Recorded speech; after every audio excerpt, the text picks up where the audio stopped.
Ya, kalau saya memandang memang seperti itu, bahwa FPI dalam konteks ini itu seperti agen, seperti broker, seperti penyuplai untuk calon-calon terorisme.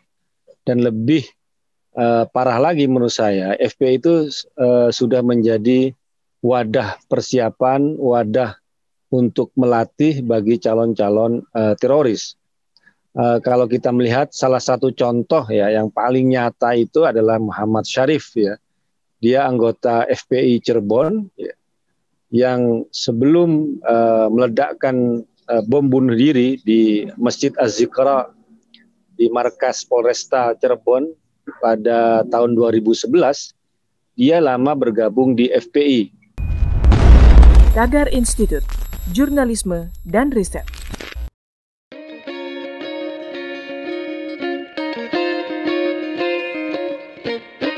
Halo Tagarians, para penonton Tagar TV dan juga pembaca Tagar ID, ketemu lagi sama saya, Kori Olivia. Hari ini kita mau bahas tentang Sekretaris Umum Front Pembela Islam Munarman yang nampaknya tidak mau menanggapi serius ucapan anggota Satgas Anti Teror Polri, Irjen Purnawirawan Beni Mamoto, terkait 37 mantan anggota FPI yang sempat terlibat aksi terorisme di seluruh Indonesia. Menurut Munarman, 37 orang yang disebutkan Beni Mamoto itu sudah mendapat vonis hukuman dari pengadilan dan tidak semuanya anggota FPI. Munarman juga menilai catatan mantan anggota FPI yang sempat terlibat aksi terorisme ini sengaja disebar sebagai bentuk pengalihan isu untuk mengonter pemberitaan tentang tewasnya 6 laskar FPI yang saat ini kasusnya sedang didalami Komnas HAM. Lantas bagaimana pihak lain memandang hal ini? Untuk membahasnya, saat ini saya sudah bersama dengan aktivis Nahdlatul Ulama, Muhammad Guntur Romli. Halo Gus Romli, apa kabarnya? Kabar baik, Mbak Kori, apa kabar juga? Kabar sehat saya, Mas. Gus Romli, ini polisi menyebutkan 37 orang berlatar belakang FPI terlibat terorisme di seluruh Indonesia. Apa lantas bisa disimpulkan FPI itu broker teroris? Gimana nih pandangan Gus Romli? Ya, kalau saya memandang memang seperti itu, bahwa FPI dalam konteks ini itu seperti agen, seperti broker, seperti penyuplai untuk calon-calon terorisme. Dan lebih parah lagi menurut saya, FPI itu sudah menjadi wadah persiapan, wadah untuk melatih bagi calon-calon teroris. Kalau kita melihat salah satu contoh ya yang paling nyata itu adalah Muhammad Syarif ya. Dia anggota FPI Cirebon ya, yang sebelum meledakkan bom bunuh diri di Masjid Az-Zikra di markas Polresta Cirebon pada tahun 2011, dia lama bergabung di FPI. Di FPI itu dia itu melakukan sweeping terhadap minimat dengan alasan ingin mencari minuman keras. Kemudian juga terlibat beberapa kasus kekerasan lainnya, penyerangan terhadap kelompok minoritas Ahmadiyah di Manislor Kuningan, dia juga termasuk. Dan dia tuh kan bergabung dengan JAT itu kan baru saja, baru setahun mungkin ya dengan Jamaah Ansarut Tauhidnya Abu Bakar Ba'asyir. Kemudian dia langsung membunuh seorang tentara militer Kodim di Cirebon, kemudian juga akhirnya meledakkan bom bunuh diri di Masjid Az-Zikra. Jadi orang seperti Syarif ini lama di FPI, dia diberi ruang, diberi pembelaan, kemudian juga saya kira juga ada pelatihan, karena ada pelatihan fisik Laskar FPI, melakukan sweeping, dan dia hanya sebentar saja di organisasi teroris langsung menjadi ya dulu istilah mereka menjadi pengantin ya untuk melakukan bom bunuh diri. Jadi ini sangat penting kaitan antara kaitan antara organisasi FPI dengan tindakan teror, di mana FPI itu menjadi semacam wadah, menjadi semacam agen, menjadi semacam broker terhadap calon-calon teroris, dan itu tidak hanya FPI tapi kelompok-kelompok radikal yang lain pun yang memiliki aksi yang sama, memiliki agenda yang sama seperti FPI itu menjadi agen penyuplai bagi terorisme. Jadi itu Pak Kori. Kelompok radikal lainnya itu bisa disebutkan seperti HTI gitu, Gus Romli? Ya betul. Ya, jadi contohnya juga HTI. Kalau kita melihat sosok seperti Bahrun Naim, ya, Bahrun Naim itu dia itu bergabung dengan ISIS, ya, kemudian tewas di Irak. Ya. Sebelumnya dia adalah anggota HTI di Solo, ya, yang sama-sama juga memiliki persamaan ide dengan kelompok ISIS, yaitu menegakkan khilafah Islamiyah. Ya. Dan dia lama di HTI melakukan propaganda, melakukan demo, melakukan aksi-aksi yang ada di Solo. Kemudian dia bergabung dengan ISIS, berangkat ke Irak, ya, dan dia tewas di sana. Jadi ini yang perlu diwaspadai, bahwa kalau kita membaca undang-undang terorisme, bahwa yang bisa dijerat itu tidak hanya orang yang teroris, ya, tetapi juga siapapun, pihak apapun yang membantu, ya, secara dana, ataukah memberikan pembelaan, ataukah memberikan dukungan finansial dan sebagainya, itu bisa dijerat. Oleh karena itu, kita perlu melihat kaitan yang tegas antara FPI dengan jaringan terorisme, dengan data 37 orang FPI yang masuk ke dalam jaringan terorisme.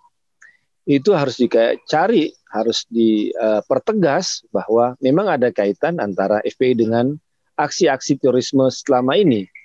Yang saya sebut dalam rumus IRT itu intoleransi, radikalisme, dan terorisme, bahwa orang untuk menjadi seorang teroris itu membutuhkan waktu yang lama. Tidak ada orang yang lahir menjadi seorang teroris, tidak ada orang yang tiba-tiba menjadi teroris, tapi dia perlu melalui beberapa tahap. Dia menjadi seorang yang intoleran, kemudian menjadi kelompok radikal, ya, bergabung dengan kelompok radikal, bergabung dengan FPI, dengan HTI, atau kelompok-kelompok yang lainnya. Kemudian dia hanya perlu masuk satu langkah ke pintu, yaitu ke aksi terorisme, seperti yang Syarif itu sendiri. Banyak sekali data-data itu. Itu, Pak Kori. Apa sebaiknya FPI ditetapkan sebagai organisasi terlarang seperti HTI? Ya, itu yang saya minta kepada pemerintah untuk melakukan tindakan tegas kepada pada FPI dengan menyatakan bahwa FPI HTI itu sebagai organisasi yang terlarang. Kalau HTI itu terlarang karena dia bertentangan dengan Pancasila, ya. Kalau FPI itu terlarang atau bisa dilarang karena dia bertentangan dengan cita-citanya juga bertentangan dengan Pancasila, karena mereka ingin mendirikan negara Daulah Islamiyah, Khilafah Islamiyah, FPI. Kemudian juga kalau kita melihat di Undang-Undang Ormas itu juga ada pasal yang menyatakan bahwa yang terlibat dengan tindakan kekerasan, ya, itu juga salah satunya adalah FPI. Jadi banyak sebenarnya pasal, banyak sekali undang-undang yang bisa melarang FPI, apakah itu undang-undang ormas ataukah menggunakan undang-undang terorisme, ya. Nah, sekarang tinggal ketegasan negara, ketegasan pemerintah untuk melarang organisasi macam FPI, karena ini tujuannya menyelamatkan generasi bangsa, menyelamatkan anak-anak muda, menyelamatkan orang-orang yang awam, yang selama ini tidak tahu antara perbedaan mana perjuangan Islam yang benar dengan perjuangan Islam yang salah macam HTI. Kalau ingin memperjuangkan Islam, masuklah kepada organisasi-organisasi yang sudah punya sejarah yang panjang pembelaan terhadap Republik ini. Misalnya apakah mau masuk NU, masuk Persis, masuk Muhammadiyah, bergabung dengan pemuda Muhammadiyah, bergabung dengan Ansor kalau di NU. Dan itu semuanya adalah memperjuangkan Islam, li'izzil Islam wal muslimin, untuk memuliakan, memenangkan Islam dan orang-orang Islam. Itu ormas Islam tujuannya seperti itu.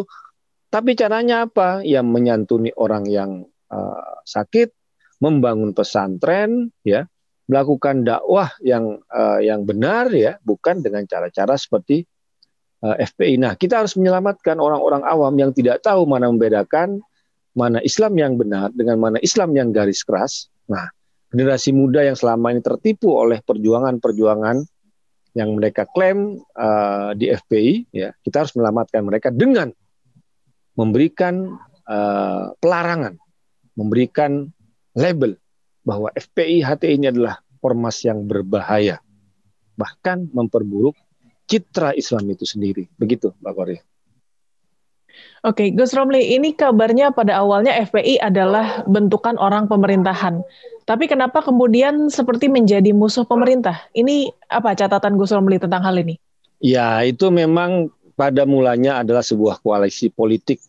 Ya, kalau kita membaca sejarah tahun 98, bagaimana FPI bermula dari Pam Swakarsa yang dipakai untuk menyerang kelompok-kelompok pro-demokrasi saat itu.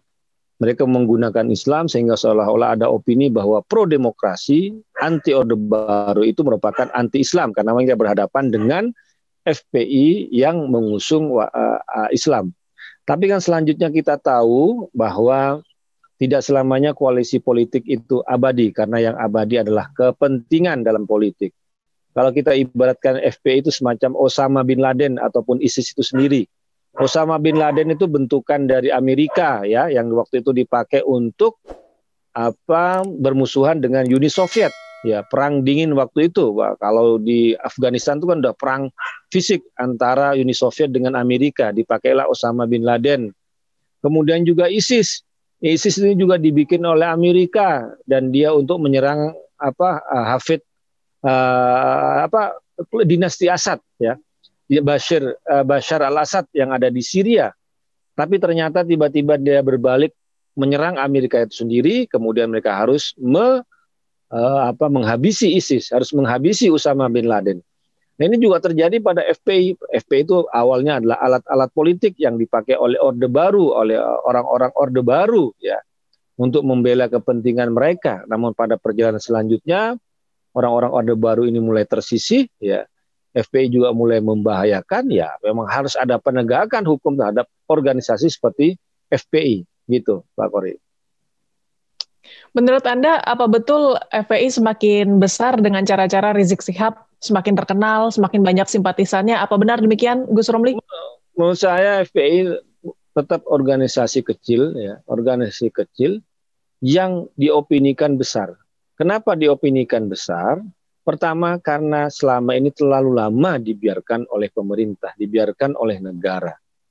Sehingga masyarakat awam menganggap ketika mereka dibiarkan, jangan-jangan perjuangan mereka benar. Kan mereka begitu.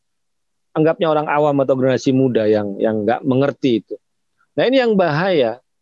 Ketika tidak ada penegakan hukum kepada FPI, ya, kesenangan yang dilakukan FPI bisa dianggap sebagai kebenaran atau dianggap sebagai perjuangan oleh orang-orang awam. Nah, selama ini negara, selama ini pemerintah terlalu lama membiarkan FPI sehingga seolah-olah di masyarakat awam apa yang dilakukan oleh FPI adalah perjuangan, adalah kebenaran. Kemudian yang kedua adalah FPI itu dianggap besar karena dia itu kelompok kecil yang paling berisik, ya. Sementara yang mayoritas itu diam, silent majority, ya.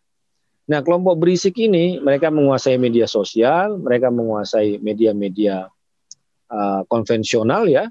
Jadi seolah-olah tidak ada berita yang paling penting di negeri ini kecuali beritanya FPI, ya. Ini yang masalah.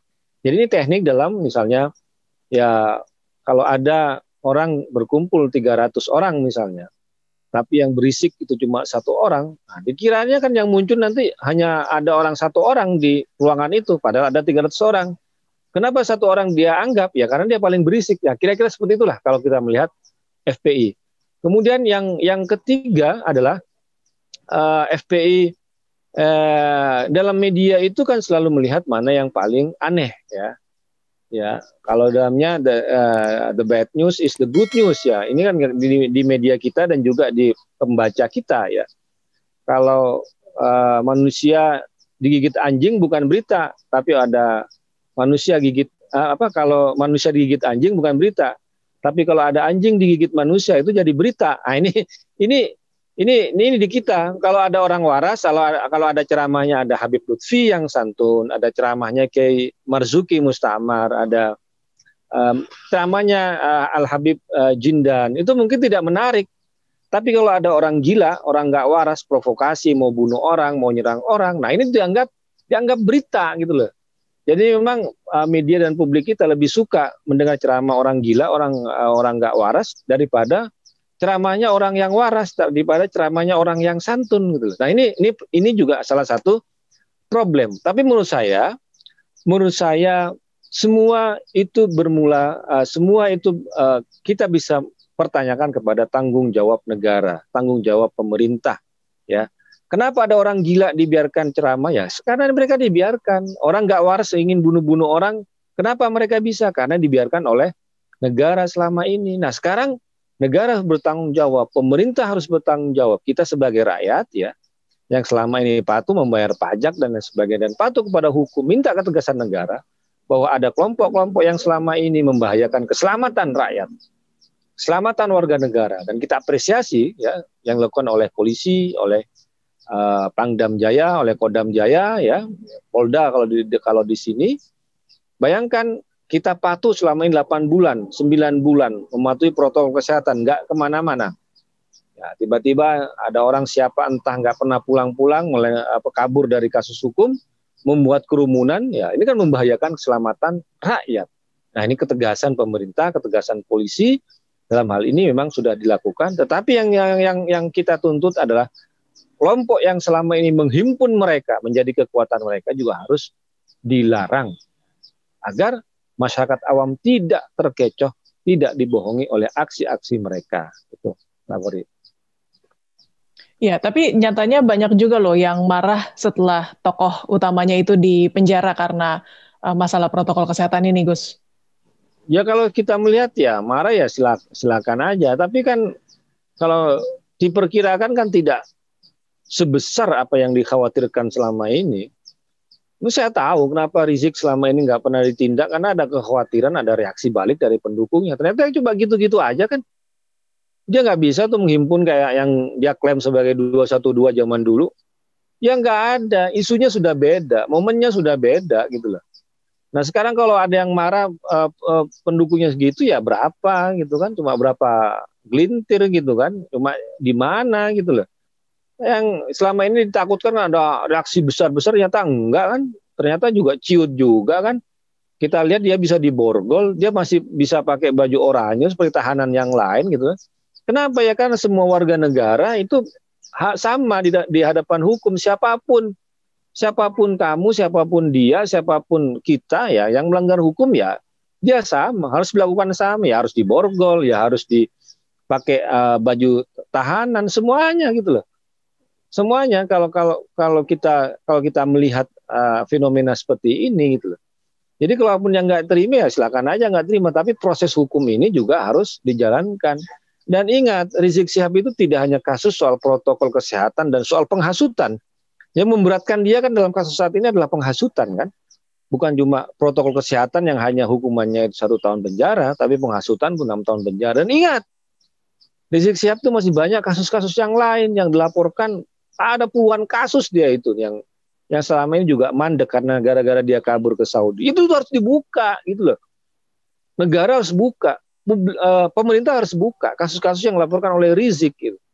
Jangan sampai ada kesan tebang-tebang pilih gitu loh. Buka semua itu laporan bahwa dia yang dilaporkan penistaan agama, kemudian dia yang menghina jenderal, dia yang menghina Pancasila, ya kan? Kemudian dia yang yang terlibat dengan dugaan cat porno, itu harus buka semua itu. Itulah. Jadi ini adalah kesempatan pada negara, pada pemerintah untuk menunjukkan kepada masyarakat, kepada rakyat ya, bahwa hukum itu bisa ditegakkan kepada siapapun gitu. Apalagi ya kepada orang dan kelompok yang selama ini membuat kekisruhan, membuat kekacauan di tengah masyarakat gitu. Nah, ini yang ya, dan juga mencemari citra Islam ya di Indonesia gitu loh. Islam di Indonesia itu ya kalau kita lihat siapa tokoh-tokoh berpengaruh tokoh Islam di dunia yang diluncurkan itu. Ya itu Pak Jokowi sebagai presiden dan tokoh Islam di sini representasi dari negara mayoritas Muslim penduduknya di dunia. Kemudian ada Habib Lutfi bin Yahya, seorang ulama NU yang sangat santun.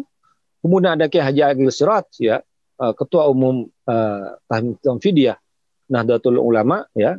Beliau juga adalah sosok menjawab. Bukan Rizik gitu loh. Ini harus dipahami gitu loh.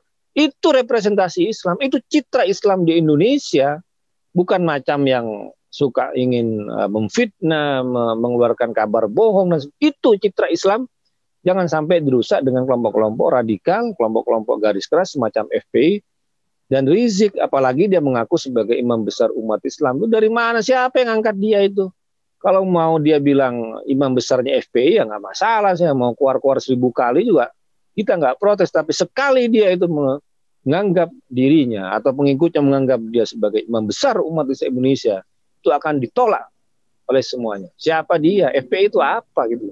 Dibandingkan dengan pengabdian yang dilakukan oleh Nahdlatul Ulama, oleh Muhammadiyah, oleh Persis dan sebagainya, ya FPI itu apa kegiatannya? Itu kan sama aja kayak HTI, ya kan? Nggak bangun madrasah, nggak bangun pesantren, nggak bangun masjid, ya hanya majelis taklim ya yang isinya hanya ceramah-ceramah, hate speech, kebencian, ujaran kebencian kemana-mana, begitu.